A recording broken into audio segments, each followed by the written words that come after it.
Nonton Formula E dari balkon rumah. Oke, kita mulai. Viral warganet ini bisa nonton Formula E dari balkon rumah dengan jelas. Ajang Formula E 2022 di Jakarta sukses digelar beberapa hari yang lalu. Meski sudah selesai, ternyata ada beberapa cerita unik yang diunggah warganet di media sosial. Salah satunya adalah warganet yang bisa menonton balap mobil itu dengan jelas dari balkon rumahnya. Video tersebut diunggah oleh akun Instagram @statusfakta. Biasanya, untuk menyaksikan ajang balap di sirkuit, penonton harus membeli tiket dengan kelas tertentu dan harga yang berbeda-beda. Di ajang Formula E kemarin, kelas terbagi dalam beberapa kategori dengan harga mulai dari Rp287.000 sampai Rp11,5 juta. Namun peraturan ini sepertinya tidak berlaku untuk warganet yang satu ini. 3, 4 harusnya.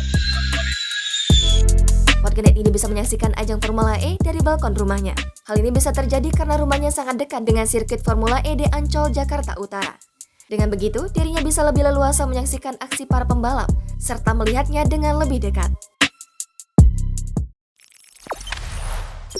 Jangan lupa subscribe, share, komen, dan like ya!